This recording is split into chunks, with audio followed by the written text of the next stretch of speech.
ആശാ വർക്കർമാർക്ക് നൽകുന്ന വേതനവും സൗകര്യവും വിശദീകരിച്ച കേന്ദ്ര സർക്കാർ ആശാ വർക്കർമാർക്ക് കേന്ദ്ര സർക്കാർ നൽകുന്നത് 2000 രൂപ ഇൻസെന്റീവാണ്.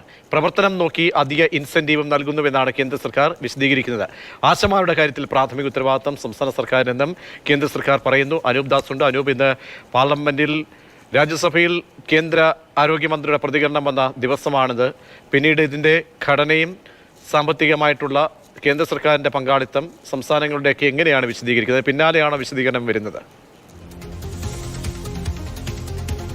രാജ്യത്ത് ആശാ വർക്കർമാരുടെ ജീവിതവും തൊഴിലും എത്രത്തോളം ദുരിതപൂർണമായിട്ടാണ് കടന്നു പോകുന്നത് എന്ന് വ്യക്തമാക്കുന്ന ഒരു മറുപടിയാണ് കേന്ദ്ര മന്ത്രിയുടെ ഭാഗത്ത് നിന്ന് ഇന്ന് രാജ്യസഭയിൽ ഹാരിസ് ബീരാൻ എംപിക്ക് നൽകിയ മറുപടി നോക്കുമ്പോൾ നമുക്ക് മനസ്സിലാക്കാൻ കഴിയുന്ന കാര്യം. അതിൽ ആദ്യം കേരളത്തിൻ്റെ കാര്യം പറഞ്ഞാൽ, ആശമാർക്ക് കേന്ദ്ര സർക്കാർ നൽകുന്ന ഇൻസെൻറ്റീവ് 2000 രൂപയാണ് എന്ന് കേന്ദ്ര സർക്കാർ വിശദീകരിക്കുന്നു. സംസ്ഥാന സർക്കാർ നൽകുന്നത് 6000 രൂപയാണ് എന്നും പറയുന്നുണ്ട്.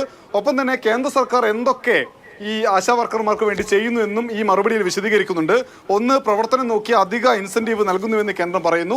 60 വയസ്സ് കഴിഞ്ഞ ആളുകൾക്ക് 3000 രൂപ വീതം പെൻഷൻ നൽകുന്ന പ്രധാനമന്ത്രിയുടെ പദ്ധതിയിൽ ആശാ വർക്കർമാർക്കും ആ പദ്ധതി ഉപയോഗപ്പെടുത്താം. അതിൽ പകുതി തുക, അതിൻ്റെ കോൺട്രിബ്യൂഷൻ്റെ പകുതി കേന്ദ്ര സർക്കാരും പകുതി ആശാ വർക്കർമാരും നൽകണം എന്നുള്ളതാണ് അതിൻ്റെ വളരെ പ്രധാനപ്പെട്ട ഒരു കാര്യം. മറ്റൊന്ന്, 5 ലക്ഷം രൂപ, അതായത് പ്രധാനമന്ത്രിയുടെ തന്നെ ആരോഗ്യ സുരക്ഷാ പദ്ധതിയിൽ 5 ലക്ഷം രൂപയുടെ ഇൻഷുറൻസ് ആശാ വർക്കർമാർക്ക് ലഭിക്കുമെന്നും പറയുന്നു. ഇതാണ് കേന്ദ്ര പദ്ധതികൾ എന്നുള്ള നിലയിൽ, അല്ലെങ്കിൽ കേന്ദ്ര സഹായം എന്നുള്ള നിലയിൽ വിശദീകരിക്കുന്നത്.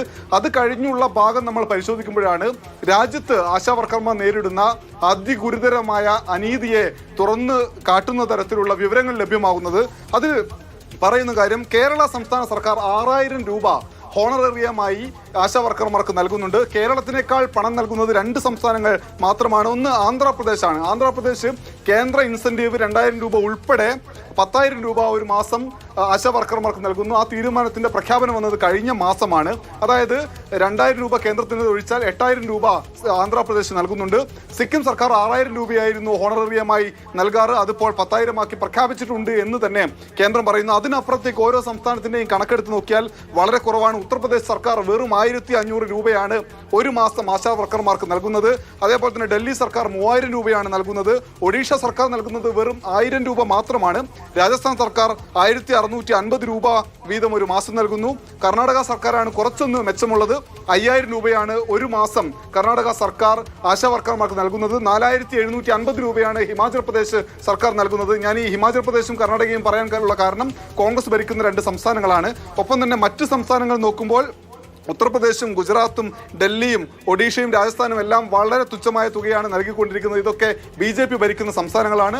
കേരളത്തിൽ 6000 രൂപ നൽകുമ്പോൾ പോലും 21,000 വേണമെന്ന് പറഞ്ഞ് തൊഴിലാളികൾ അവരുടെ അവകാശത്തിന് വേണ്ടി സമരം നടത്തുമ്പോൾ ആ സമരത്തിനൊപ്പം തന്നെ നിൽക്കുന്ന സമീപനം വ്യാപകമായിട്ട് ഉണ്ടായി വരുന്നുമുണ്ട്. പക്ഷേ മറ്റ് സംസ്ഥാനങ്ങളെ കണക്ക് നോക്കുമ്പോൾ കൂടുതൽ ഞെട്ടിപ്പിക്കുന്ന തൊഴിലാളികളുടെ അവസ്ഥയാണ് വ്യക്തമാവുന്നത്. അപ്പം ഈ അനൂപ് ദാസ് ഈ വിശദീകരണം നൽകുമ്പോൾ ഈ അനുബന്ധമായിട്ട് ഇവർക്ക് ലഭിക്കുന്ന ഗുണഭോക്താവാകുന്ന നിലയിലേക്ക് കാര്യങ്ങൾ വിശദീകരിക്കുമ്പോൾ, അതായത് നിലവിൽ കേന്ദ്ര സർക്കാരിൻ്റെ പദ്ധതികൾ, ആരോഗ്യ ഇൻഷുറൻസ് ആയാലും അതൊക്കെ സാധാരണക്കാർക്ക് എല്ലാവർക്കും ലഭ്യമാകുന്ന, അല്ലെങ്കിൽ ആ ഒരു വിഭാഗം പ്രത്യേക വിഭാഗത്തിന് മാത്രമല്ല, അപ്പോൾ അവരെ കൂടി ഇതിലേക്ക് പറഞ്ഞു വെച്ചുകൊണ്ടാണോ ഈ വിശദീകരണം വരുന്നത്?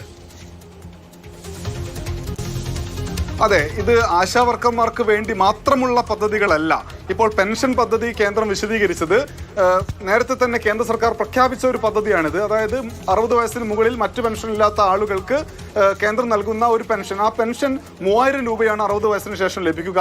അങ്ങനെ പെൻഷൻ ലഭിക്കണമെങ്കിൽ അതിൻ്റെ പകുതി തുക, അതായത് 3000 രൂപ ലഭിക്കണമെങ്കിൽ അതിൻ്റെ പെൻഷൻ ഫണ്ടിലേക്ക് അടയ്ക്കുന്ന തുകയിൽ പകുതി തുക ആർക്കാണോ പെൻഷൻ ലഭിക്കേണ്ടത് അവർ അടയ്ക്കണം. ബാക്കി തുക കേന്ദ്ര സർക്കാർ അടയ്ക്കും. അത് ആശാ വർക്കർമാർക്ക് മാത്രമല്ല, രാജ്യത്തെ ഏതൊരു പൗരനും ഉപയോഗപ്പെടുത്താൻ പറ്റുന്ന പദ്ധതിയാണ്. മറ്റൊന്ന് ആയുഷ്മാൻ ഭാരത് പദ്ധതിയാണ്. ആയുഷ്മാൻ ഭാരത് പദ്ധതിയും ആശാ വർക്കർമാർക്ക് വേണ്ടി മാത്രമുള്ള പദ്ധതിയല്ല, എല്ലാവർക്കും വേണ്ടിയുള്ള പദ്ധതിയാണ്. അതിൽ ആശാ വർക്കർമാരെ കൂടി ഉൾപ്പെടുത്തുകയാണ് ചെയ്തത്. അല്ലാതെ ആശാ വർക്കർമാർക്ക് വേണ്ടി മാത്രമുള്ള പദ്ധതിയല്ല. ആശാ വർക്കർമാർക്ക് വേണ്ടി മാത്രമുള്ള പദ്ധതി എന്ന് പറയുന്നത് അത് 2000 രൂപ ഇൻസെന്റീവും ഒപ്പം തന്നെ മെച്ചപ്പെട്ട പ്രവർത്തനം നടത്തിയാൽ അത് പരിഗണിച്ചുള്ള ഇൻസെന്റീവുമാണ്. അത് ഈ 2000 രൂപയിൽ കൂടുകയുമില്ല. രൂപീകരിച്ച ആശാ വർക്കർമാർ എന്ന് പറയുന്ന ഒരു സംവിധാനം രൂപീകരിച്ചത് മുതൽ 2000 രൂപ തന്നെയാണ് കേന്ദ്ര സർക്കാർ ഇൻസെന്റീവായി നൽകുന്നത്. കാര്യമായ വർധനവൊന്നും വരുത്തിയിട്ടില്ല എന്ന് വ്യക്തമാക്കുന്നുണ്ട് കേന്ദ്രം. അതേസമയം തന്നെ ഓരോ സംസ്ഥാനത്തിനും ലഭിക്കുന്ന തുകയും വിശദമാക്കുന്നു. തീർച്ചയായും ആ തുകയും റിപ്പോർട്ടുമൊക്കെ വരുമ്പോൾ അവരെത്രമാത്രം മറ്റ് സംസ്ഥാനങ്ങളിലൊക്കെ തന്നെ അനുഭവിക്കുന്ന ബുദ്ധിമുട്ടുകൾ കേരളത്തേക്കാൾ ഒരുപാട് തുക നല്ല രീതിയിൽ ഒരു മാന്യമായ രീതിയിൽ തുക ലഭിക്കുന്ന സംസ്ഥാനങ്ങളും ഉണ്ട്. ഒപ്പം മറ്റ് ചില നിലവിലുള്ള പദ്ധതികൾ ഈ ക്ഷേമ പദ്ധതികളുമായി ചേർത്ത് വെച്ച് ഇവരെയും കൂടി ഉൾപ്പെടുത്തി അവർ കൂടി അതിൻ്റെ ആനുകൂല്യം ലഭിക്കുമെന്ന് കൂടി കേന്ദ്ര സർക്കാർ വിശദീകരിക്കുകയാണ്.